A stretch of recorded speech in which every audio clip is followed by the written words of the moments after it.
Merci d'être parmi nous aujourd'hui, mon frère. Merci infiniment. Je te remercie d'être arrivé ici. Je te prie de prendre le temps de regarder cette vidéo jusqu'à la fin. Car il y a des choses dont tu dois savoir.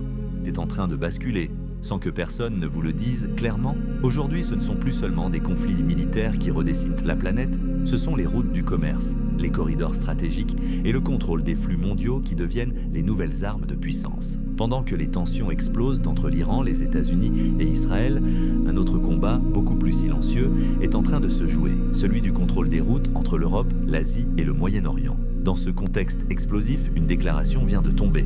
Un message clair, direct, sans détour, un message qui annonce une chose, l'Iran ne reculera pas. Mais surtout, un message qui révèle une transformation profonde du monde tel qu'on le connaît, vers un nouvel ordre, de nouvelles alliances et une guerre d'influence qui dépasse largement le champ militaire.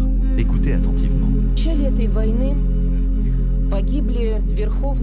Au début de cette guerre, le guide suprême de la République islamique, ainsi que de nombreuses autres personnalités et commandants, ont été tués.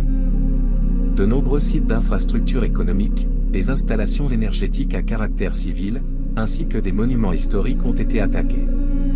L'Iran a subi des dommages économiques extrêmement graves. Mais dans le même temps, l'unité et la cohésion du peuple, ainsi que les actions de riposte déterminées des forces armées de la République islamique d'Iran, ont été véritablement impressionnantes. Ainsi, nos méthodes de défense, notamment dans le domaine particulier de l'asymétrie, sont devenues un exemple pour d'autres pays. Notre défense se poursuivra jusqu'à la victoire et jusqu'à la punition appropriée de l'agresseur. Le peuple iranien n'acceptera rien d'autre que la victoire. Et bien sûr, nous gagnerons. Mesdames et messieurs, l'intensification de la concurrence mondiale, l'élargissement des sanctions unilatérales, la politisation des chaînes d'approvisionnement, ainsi que l'instabilité dans des régions clés du monde ont conduit à ce que la notion de sécurité redevienne dominante par rapport au commerce. La question principale est de savoir si nous entrons dans une ère de confrontation systémique, dans laquelle la sécurité et le contrôle des artères de transport deviennent le principal instrument de démonstration de puissance. Quelle que soit la réponse, le résultat est assez évident. Les pays sont contraints de réorganiser leurs réseaux et corridors de transport afin d'accroître leur résilience face aux pressions politiques et géopolitiques. Une telle transformation commence par une remise en question des routes traditionnelles. Les voies maritimes classiques, passant par des points d'étranglement tels que le canal de Suez ou les détroits sous influence des puissances occidentales, sont plus que jamais exposées à des risques sécuritaires, à une hausse des coûts d'assurance, ainsi qu'à des menaces de perturbation ou de restriction des flux de marchandises. Par ailleurs, certains axes ferroviaires et routiers orientés vers l'Occident sont également devenus des terrains de pression géopolitique, avec des restrictions tarifaires et administratives. Dans ces conditions, l'attention mondiale se tourne vers des routes alternatives, traversant le cœur de l'Eurasie et reposant non pas sur un ou deux points vulnérables, mais sur un réseau diversifié et interconnecté.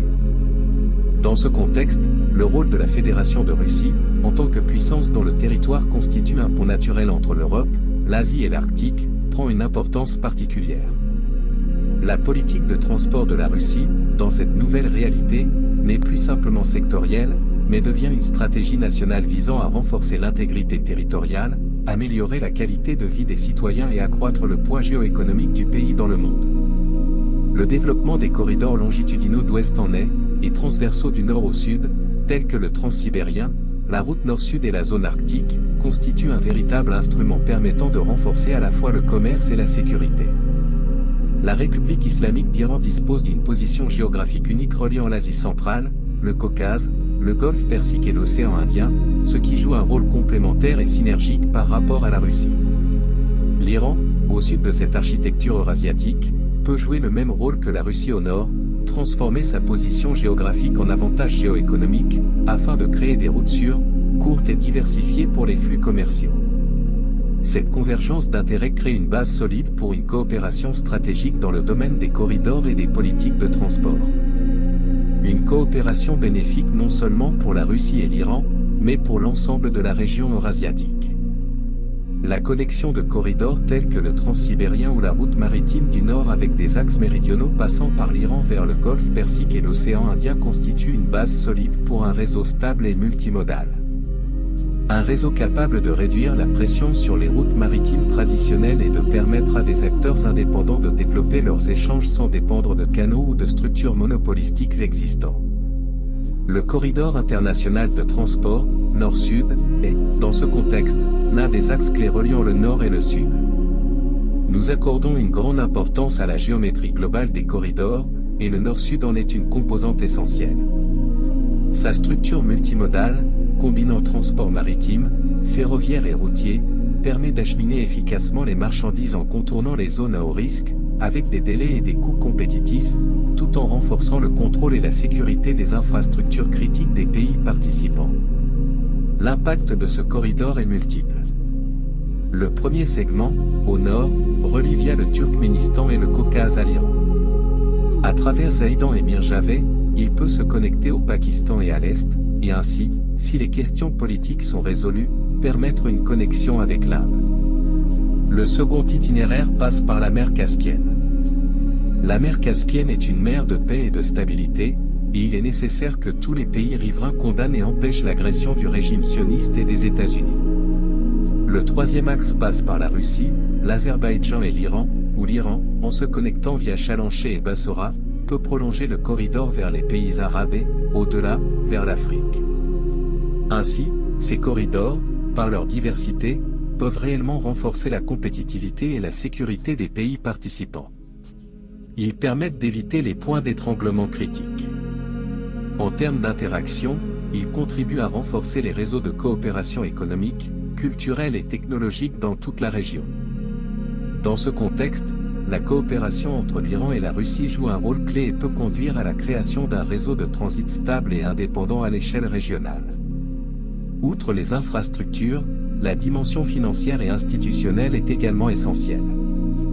Les événements récents ont montré que sans mécanismes financiers, assurantiels et juridiques indépendants, même les meilleures infrastructures physiques peuvent subir des pressions extérieures.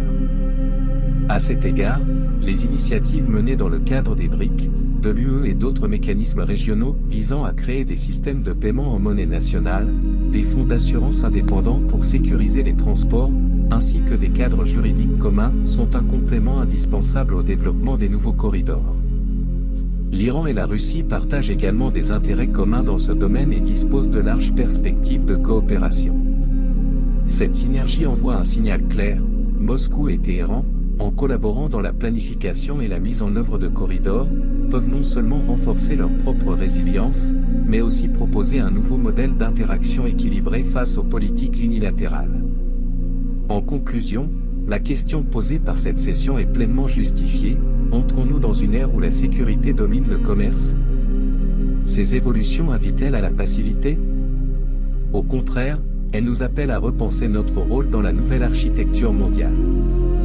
Nous sommes convaincus que de ces conditions émerge une nouvelle opportunité, celle de créer un réseau de corridors sûrs, diversifié et équilibré en Eurasie, capable de renforcer l'interconnexion constructive, l'interdépendance et le développement commun, plutôt que d'approfondir les divisions. Merci beaucoup. C'est une lecture du monde. Une vision stratégique. Et surtout, un signal. Parce que derrière les mots de l'ambassadeur, il y a une réalité beaucoup plus profonde. Index revers pointant vers la droite blanc, le monde est en train de changer de règles. Pendant des décennies, le commerce mondial reposait sur un principe simple. La fluidité des échanges, la domination des grandes routes maritimes, et un système largement contrôlé par les puissances occidentales. Mais aujourd'hui, ce modèle est en train de se fissurer. Pourquoi? Parce que la sécurité est redevenue la priorité numéro 1.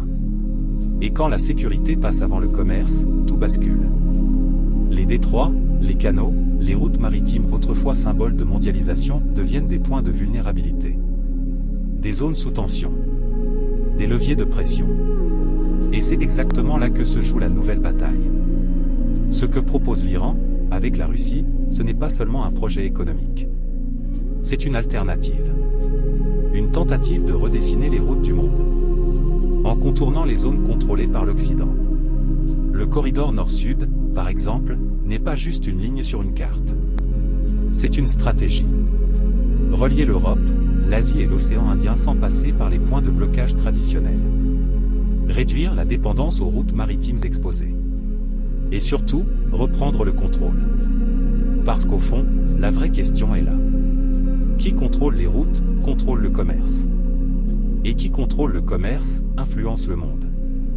Mais ce qui est encore plus intéressant, c'est la logique qui se dessine derrière tout ça. On n'est plus dans un monde unique, dominé par un seul système. On glisse progressivement vers un monde fragmenté. Un monde de blocs. D'un côté, les réseaux traditionnels. De l'autre, de nouvelles alliances qui cherchent à s'émanciper. Et dans ce contexte, la coopération entre l'Iran et la Russie prend tout son sens. Ce n'est pas juste une alliance politique. C'est une convergence d'intérêts. L'un contrôle le nord. L'autre ouvre vers le sud. Ensemble, ils créent une colonne vertébrale alternative à l'ordre existant. Mais attention, ce type de transformation ne se fait jamais sans tension. Parce que chaque nouveau corridor, c'est une perte d'influence pour quelqu'un d'autre. Chaque route alternative, c'est un équilibre qui se déplace. Et c'est là que les risques augmentent. Sanctions, pression, instabilité régionale. Tout ça n'est pas un hasard. C'est le reflet d'un monde qui résiste à sa propre transformation. Et au milieu de tout ça, une autre dimension apparaît dans le discours. La guerre économique et financière. Parce que créer des routes, ce n'est pas suffisant. Encore faut-il pouvoir commercer, payer, assurer, sans dépendre des systèmes existants. Et là encore, le message est clair. Construire un système parallèle. Des paiements en monnaie nationale. Des mécanismes indépendants. Autrement dit, un monde qui commence à fonctionner en dehors des circuits traditionnels. Alors la vraie question n'est peut-être pas est-ce que ces projets vont réussir? Mais plutôt, jusqu'où cette transformation va aller? Et est-ce qu'on est déjà entré dans une nouvelle ère, sans vraiment s'en rendre compte? Parce que si la sécurité domine le commerce, alors chaque route devient stratégique. Chaque alliance devient décisive. Et chaque tension peut avoir des conséquences globales. Et c'est exactement ce que ce discours laisse entendre. Pas de manière directe, mais de manière très claire pour ceux qui observent. On est peut-être en train d'assister à la naissance d'un nouvel ordre géoéconomique. Un ordre où les flux ne passent plus par les mêmes chemins, où les dépendances changent, et où les rapports de force se redéfinissent. Maintenant, dites-moi ce que vous en pensez. Est-ce que selon vous, ces nouveaux corridors peuvent vraiment changer l'équilibre mondial? Ou est-ce que ce sont juste des projets qui resteront limités face à la puissance des routes traditionnelles? Est-ce qu'on assiste à la fin d'un système? Ou simplement à son adaptation? Merci d'avoir regardé la vidéo. Merci infiniment. Merci, mille merci. Je te prie de liker, de commenter, de partager. Surtout, mon frère, donne-moi ton avis en commentaire. Donne-moi ton avis. Cela est important. Et mets un pouce bleu pour rappeler aux algorithmes de YouTube que nous travaillons et que vous nous suivez. Je te remercie d'être passé par ici. À plus.